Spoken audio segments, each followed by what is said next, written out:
आल्या आल्या तुम्हाला हे सगळं मी दाखवते. मला खूप आवडतो माझा हा पण बंगला बरं का.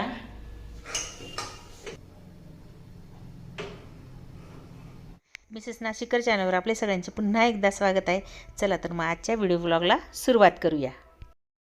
वांगी आणली, भोपळा आणला, म्हणजे ना जेवढं इथे होतं ना आता ॲवेलेबल तेवढं सगळं घेऊन आले.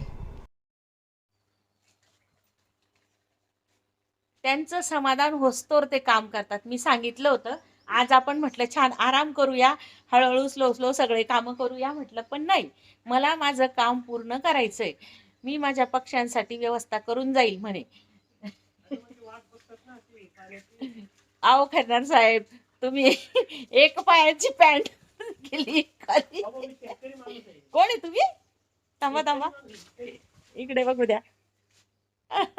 हे काय म्हणताय बघा. हा, मला दिसतच नाही, तुम्ही तर झाडांच्या मागे लपून गेले काय? काय म्हणताय? काय म्हणताय तुम्ही? काय शेतकरी माणूस आहे म्हटलं मी, शेतकरी म्हणून ही पॅन्ट अशी का? कामामध्ये लक्षात नाही राहत. खरंच अगदी मनापासून सगळी काम त्यांना आवड आहे ना, ते सगळं करतात कामांचं. छान झालं, भरून गेले है ना. सकाळ सकाळी भरणं पण करून घेतलं त्यांनी. 2-8 दिवस त्यांचं काम चालू आहे. मी पण आता झाडझूड करून घेते. घरातलं आवरून झालेलं आहे.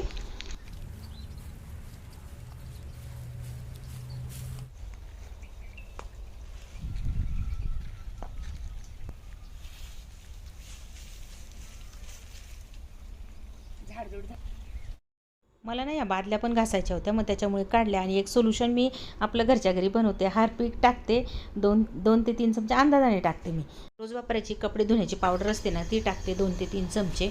आणि थोडंसं पाणी घालते आणि नंतर ना घासायला घेते. मग पटकन निघतात. हे ना जरा क्षार असतं ना पाण्यामध्ये, तर ते खूप असे खरवले गेलेले असतात.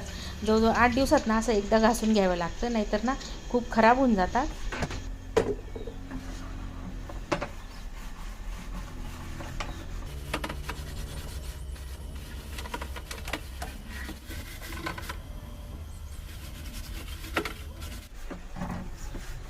अशी कडेकुडेला अशी क्षार अडकून जातात ना, अशी इथे पटकन निघतात.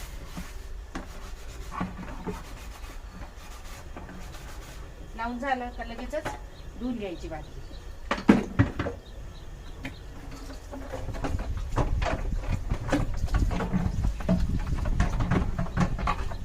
बघा एकदम अशी चकाचक झाली की नाही. असंच आता सगळं घासून घेते.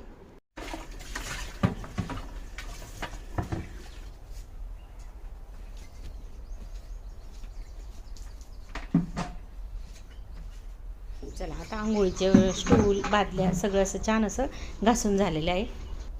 आणि आता हे सकाळची कामं झालेली आहेत, तर स्वयंपाक करायचा आहे. तर आज ना वांगेच करणार आहे. आणि अगदी साध्या सोप्या पद्धतीचे वांगे आहेत, खूप मस्त लागतात. फक्त तेल आणि मिठात मी शिजवते.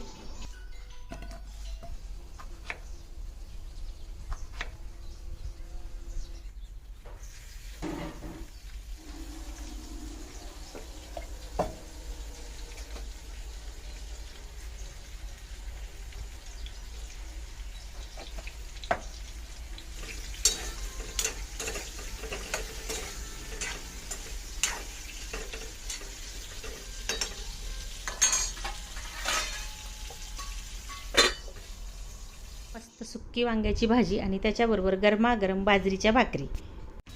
आणि शेंगदाणे पण भाजून ठेवले, कारण जायचं आहे ना आता पुण्याला. तर भाजी बघा आपली मस्त लसूणची चटणी लावून भाजी केलेली.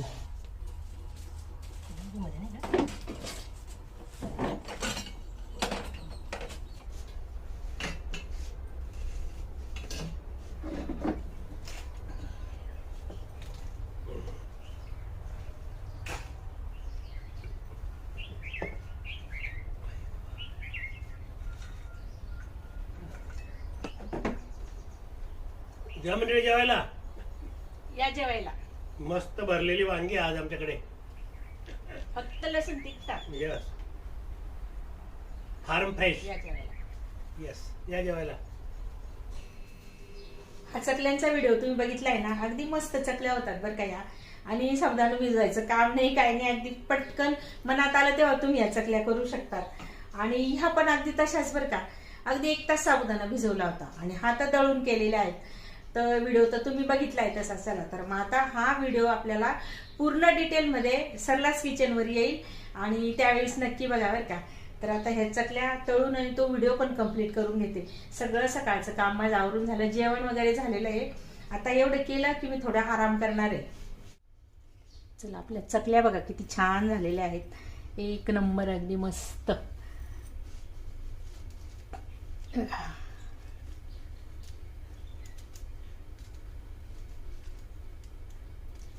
मुलांना ना खूप आवडतील ह्या चकल्या. हे माझं व्हिडिओ शूट आहे सरलास किचनच्या दोघं व्हिडिओंचं, म्हणजे किचनच्या चॅनलला रेसिपी पण लागतात ना. वाळवणाचे असे छोटे छोटे पदार्थ केले ना घरात असं मस्त छान डबे भरून जातात बरं का. आणि वर्षभराला काय आहे, आता मी ह्या पद्धतीच्या केल्या म्हणजे 2 प्रकारच्या चकल्या झाल्या.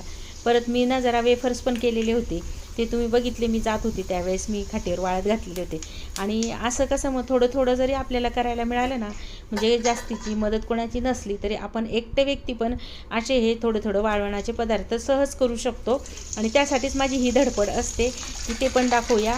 तसं मी मोठ्या क्वांटिटीमध्ये पण करत असते जेव्हा मला सगळ्यांचे आमचे करायचे असतात ना, चकल्या, पापड्स, वेफर्स, त्यावेळेस. पण हे व्हिडिओ म्हणून मी असे छोटे छोटे सगळे पदार्थ करत असते आणि शेअर करते.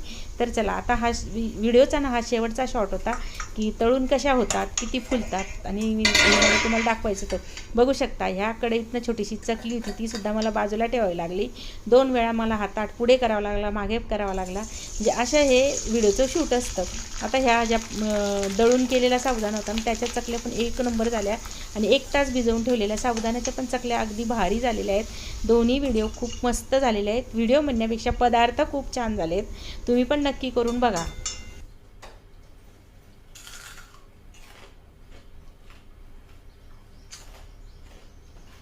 मला मनच भरत नाही खाऊन. मला जास्त ह्या आवडल्या. अगदी कमी याच्यात किती झाल्या बघा ना.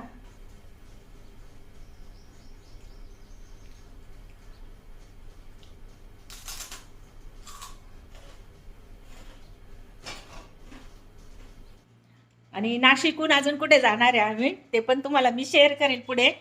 आणि तयारी तर खूप मोठी केलेली मी तुम्हाला दाखवते बघा.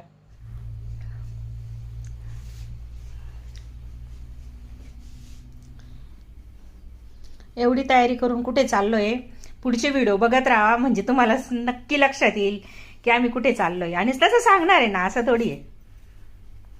काही करायचंय ते पण घेऊन जायचंय. शेंगदाण्याची चटणी बाकी करायची, ती पण करायला घ्यायची आहे. पण थोडा आम्ही आता आराम करणार आहे.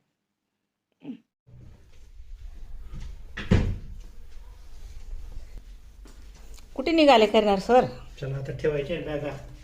हो इथून का? आता नाशिकहून पुणे, पुणे. पुण्याहून मग पुढे टूरवर. ऐकलं का काय म्हटले? नाशिकहून पुण्याला, पुण्याहून टूरवर. येस. सोबत न्यायसाठी चटणी पण केली. शेंगदाणा चटणी, शेंगा चटणी, कोल्हापुरी टाईप शेंगदाणा चटणी. कोल्हापुरी का सोलापुरी असते वाटतं ना ही, जाडसर.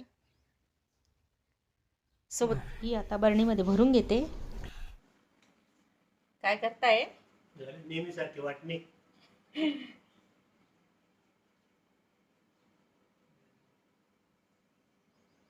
सगळे आवराआवरी करून आता निघालेलो आहोत. सगळ्या वस्तू घरात ठेवाव्या लागतात. बाहेर मी किचन मांडलंय, ते सगळं आतमध्ये ठेवावं लागतं.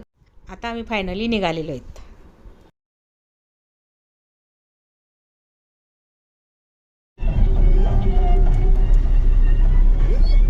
गबरू शेठची पण वरात निघते. एका ठिकाणी बसले का. चला फायनली आलोय आता घरी, म्हणजे नाशिकला.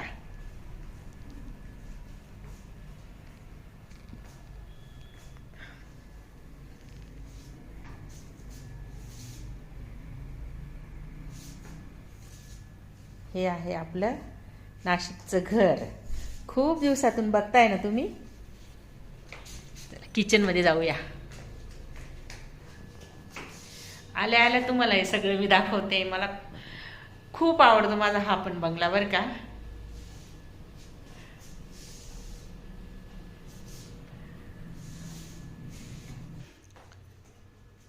इथे बघा आपल्या शिलाबाई इथे कामाला असल्यामुळे ना त्यांना मी फोन करून देत असते. आणि तसं निखिल दादा पण असतो ना, तर त्या सगळी स्वच्छता ठेवतात. करणार सरांनी येता येता चिकन आणलेले आहे. आता ते चिकन बनवायचे, चिकनची भाजी करते.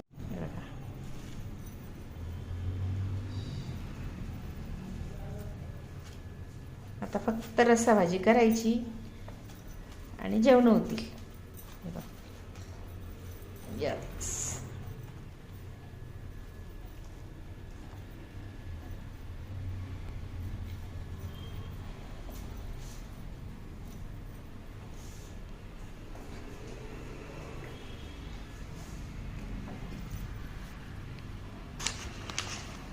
आणि चिखलोचे आपले कांदे. आज तर काय आपल्याला पोळ्या वगैरे करायची गरज नाही.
गव्हाची पोळी पण अशीच आहे.